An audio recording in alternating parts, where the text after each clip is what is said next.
Learning and teaching में आज के इस वीडियो में हम जिस टॉपिक के बारे में जानने वाले हैं, समझने वाले हैं, बात करने वाले हैं, टॉपिक कौन सा है हमारा इंटेलिजेंट टेस्ट, जिसको हिंदी में हम कहते हैं बुद्धि परीक्षण। तो इंटेलिजेंट टेस्ट में हम जिन पॉइंट्स पर बात करने वाले हैं, सबसे पहले हम जानेंगे कि इंटेलिजेंट टेस्ट होता क्या है, फिर इसके यूज की बात करेंगे, मिसयूज एंड अब्यूज की बात करेंगे, लिमिटेशंस की बात करेंगे और लास्ट में इसके क्वेश्चन सावधानियों की बात करेंगे। तो वीडियो को आखिरी तक देखिए और वीडियो कैसा लगा कमेंट करके जरूर बताइएगा। तो वीडियो को हम शुरू करते हैं और सबसे पहले हम इंटेलिजेंट टेस्ट की बात करते हैं, बुद्धि परीक्षण की बात करते हैं कि होता क्या है। तो देखिए, जब हम इंटेलिजेंट टेस्ट की बात करते हैं ना, बुद्धि परीक्षण की बात करते हैं, तो इंटेलिजेंस इसका संबंध किससे? हमारी बुद्धि से, हमारे माइंड से, हमारे दिमाग से, हमारी कॉग्निटिव जो स्किल्स हैं, जो एबिलिटीज हैं, उससे है। तो इसलिए intelligent test measure people's cognitive functioning की बुद्धि परीक्षण लोगों की संज्ञानात्मक कार्य प्रणाली, जो दिमाग से संबंधित जो हमारी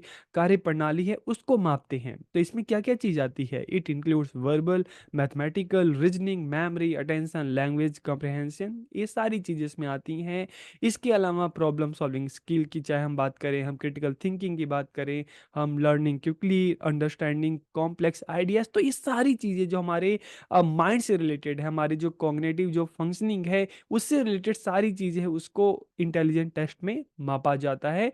तो यहाँ पर आपको इंटेलिजेंट टेस्ट समझ में आ गया होगा कि ये टेस्ट क्या है और इसका काम क्या है। अब हम बात करते हैं यूजेस ऑफ इंटेलिजेंट टेस्ट, बुद्धि परीक्षणों का उपयोग क्यों किया जाता है। तो देखिए, सबसे पहले अगर हम बात करें सिलेक्शन ऑफ कोर्सेज, पाठ्यक्रमों का चयन, तो हर किसी की अपनी अलग बुद्धि होती है, हर किसी का अपना अलग इंटरेस्ट होता है, ठीक है। कोई मैथ्स में अच्छा है, कोई साइंस में अच्छा है, कोई कॉमर्स में अच्छा है, कोई ह्यूमनिस्टिक जो सब्जेक्ट हैं उसमें बहुत अच्छे हैं। तो इसलिए इन टेस्ट के माध्यम से, जैसे 10th में आपका जो भी स्कोर आया ना, तो उस स्कोर के माध्यम से ही तो पता चलता है ना कि आप आगे फ्यूचर में आपके लिए कौन सी स्ट्रीम अच्छी है, कॉमर्स अच्छा है, साइंस अच्छा है, ठीक है, आपके लिए आईटी अच्छा है, आपके लिए जो आर्ट साइड है वो अच्छी है। तो इस तरह से इन टेस्ट के माध्यम से सिलेक्शन ऑफ कोर्सेज की पाठ्यक्रमों का चयन करने में आसानी होती है कि बच्चों के लिए कौन सा जो कोर्स है ज़्यादा बेटर रहेगा, उनके लिए ज़्यादा बेस्ट रहेगा।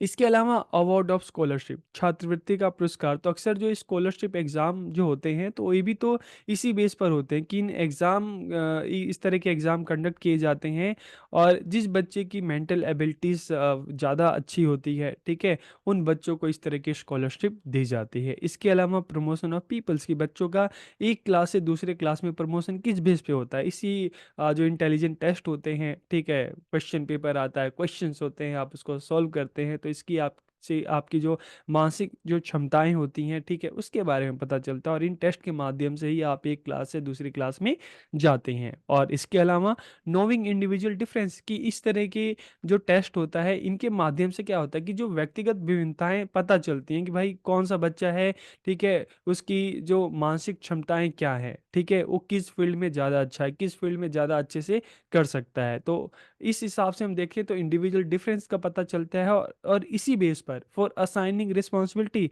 कि देखिए, आप अगर मान लो आपका 4 फ्रेंड है, ठीक है, या आप 6 फ्रेंड हैं, आपकी क्लास में मान लो 40 बच्चे हैं, तो ये तो पॉसिबल नहीं है ना कि सभी एक ही काम में अच्छे हैं, ठीक है। हर किसी का अपना एक एरिया होता है, कोई लीडरशिप बहुत अच्छी करता है, कोई चीज़ों को मैनेज बहुत अच्छा करता है, ठीक है, कोई फिजिकल जो वर्क है वो बहुत अच्छे से करता है। तो फॉर असाइनिंग रिस्पॉन्सिबिलिटी से इंडिविजुअल डिफरेंसेस का पता चलता है, बच्चों की क्षमताओं का पता चलता है, कौन किस फील्ड में अच्छा है उसके बारे में पता चलता है। तो इससे क्या होता है कि बच्चों को उनकी इंटरेस्ट के हिसाब से, ठीक है, उनकी एबिलिटीज़ के हिसाब से फिर उनको रिस्पॉन्सिबिलिटी देने में इससे हेल्प मिलती है। इसके अलावा raising the quality of education, की शिक्षा की गुणवत्ता भी इससे बढ़ाई जाती है। इस तरह के जो टेस्ट होते हैं, उससे बच्चों के बारे में, उनकी क्षमताओं के बारे में पता चलता है, क्या लैक है, क्या कमी है, उसके बारे में पता चलता है। तो इससे शिक्षा की जो गुणवत्ता है उसको बढ़ाने में सहायता मिलती है। फिर वोकेशनल गाइडेंस, जैसे हम देखते हैं कि इन टेस्ट के माध्यम से बच्चों की जब मानसिक क्षमताओं का पता चलता है, तो इससे पता चलता है कि कौन सा बच्चा किस फील्ड में बेहतर कर सकता है, उसको कौन से वोकेशन में बच्चों को जाना चाहिए। तो उसके लिए भी एक एक अच्छा मार्गदर्शन मिल जाता है। और आर्मी एंड सिविल सर्विसेज के लिए भी टेस्ट अच्छे होते हैं, इनसे पता चलता है कि अच्छा बच्चा क्या, जो आर्मी जो एरिया है, जैसे बाहर के देश में तो इस तरह के लिए आर्मी में भी अगर कोई जाना चाहता है तो उसका इस तरह का इंटेलिजेंट टेस्ट होता है, एप्टीट्यूड टेस्ट होता है, जिसके माध्यम से पता चलता है कि नहीं वाकई ये इस फील्ड के लिए बना है कि नहीं। और रिसर्च की बात करें तो देखिए, एजुकेशनल जो रिसर्च होती है उसमें भी काफ़ी हेल्पफुल इस तरह के टेस्ट होते हैं। पर्टिकुलर कल्चर में लोगों की किस तरह की, मतलब उनकी सोच है, समझ है, उनका किस तरह का एटीट्यूड है, पर्टिकुलर एरिया में रहने वाला कोई लोग है, पर्टिकुलर किसी ग्रुप का कोई इंसान है। तो इस तरह से जो एजुकेशनल रिसर्च होती है उसमें भी काफ़ी हेल्पफुल होता है। तो ये सारे क्या हो गए, यूजेस ऑफ इंटेलिजेंट टेस्ट। अब अगर हम इसके मिसयूज की बात करें तो देखिए, अगर टेस्ट लेने वाला, ठीक है, जो टेस्ट लेने वाला है, टीचर हो सकता है, एक्सपर्ट हो सकता है, अगर वो चाहे तो इस तरह के टेस्ट में हेर फेर भी कर सकता है। वो अपने हिसाब से टेस्ट को जो क्या करता है, रिपोर्ट को बदल सकता है। तो कई बार उसकी ईमानदारी पे भी होता है। और इस तरह से देखते हैं कि इसका मिसयूज किया जा सकता है। और ये भी होता है कि मान लो बच्चों ने एग्ज़ाम दिया, उनका रिजल्ट आया, जो ग्रुप टेस्ट होते हैं उनका रिजल्ट आया, और मान लो वो जो रिजल्ट है उनका अच्छा नहीं आया, तो कहीं ना कहीं उससे फिर बच्चों को काफ़ी ज़्यादा वो क्रिटिसिज्म जो है उनको झेलना पड़ता है, उनको आलोचना झेलनी पड़ती है।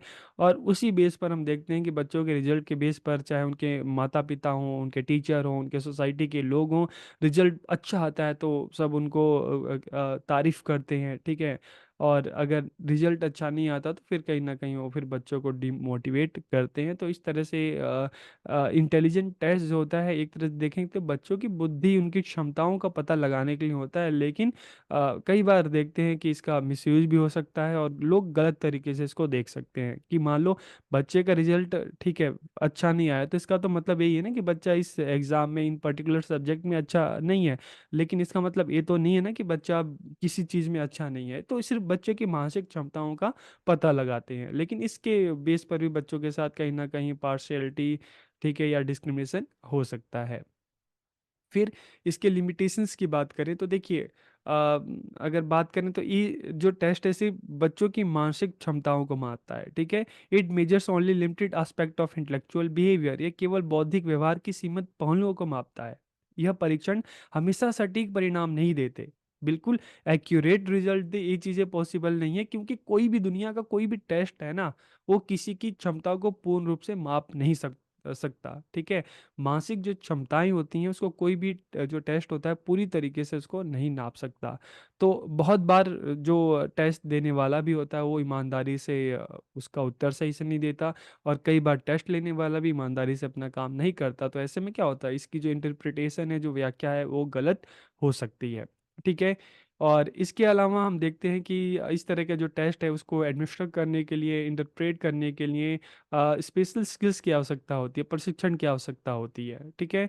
और एक और इसका हम देखते हैं कि लिमिटेशंस क्या है, कि इस तरह के जो ज़्यादातर टेस्ट जो होते हैं विदेशों में डेवलप हुए हैं, भारत के बाहर डेवलप हुए हैं, वहाँ की परिस्थितियों के हिसाब से डेवलप हुए हैं, लेकिन बाहर डेवलप हुआ और इसको यूज कहाँ पे किया जा रहा है, हमारे देश में, ठीक है।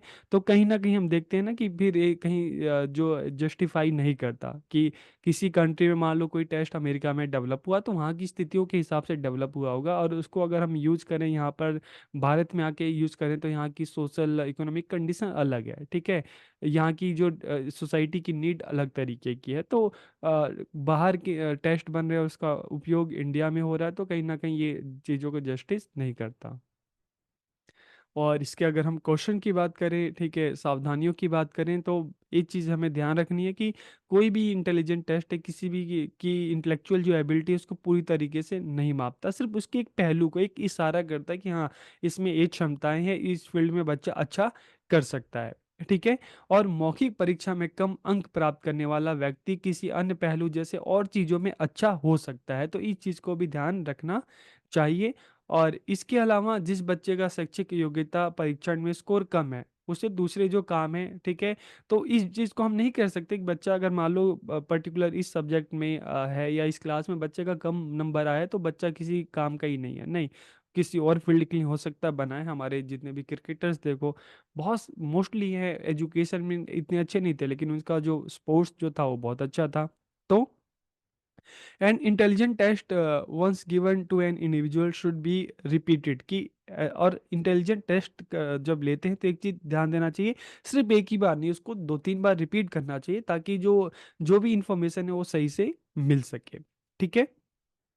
और लास्ट में अगर हम देखें तो देखिए एक चीज़ और है कि इन प्रॉपर एनवायरनमेंट कंडीशन और अनक्लियर इंस्ट्रक्शन कि मान लो जहाँ पर भी बच्चों का इस तरह का टेस्ट लिया जा रहा है आसपास का एनवायरनमेंट कैसा है, अगर डिस्टर्बेंस होगी तो कहीं ना कहीं टेस्ट लेने वाला भी देने वाला भी ठीक से कंसंट्रेट नहीं कर पाएगा। और इसके अलावा अगर बच्चों को प्रॉपर इंस्ट्रक्शन नहीं मिलता, ठीक है, तो फिर भी अगर इंस्ट्रक्शन सही से नहीं मिलता तो करने वाला भी इसको सही से नहीं कर सकता। तो ये इसकी क्या हो गई, सावधानियां हो गई। तो इस तरह से इंटेलिजेंट टेस्ट की बात आज हमने की कि इंटेलिजेंट टेस्ट क्या है, इसके यूज क्या, मिस यूज एंड अब्यूज की हमने बात की, लिमिटेशंस की बात की और सावधानियों की बात की। तो वीडियो कैसा लगा आपको कमेंट करके ज़रूर बताइए। आप सबका बहुत बहुत धन्यवाद।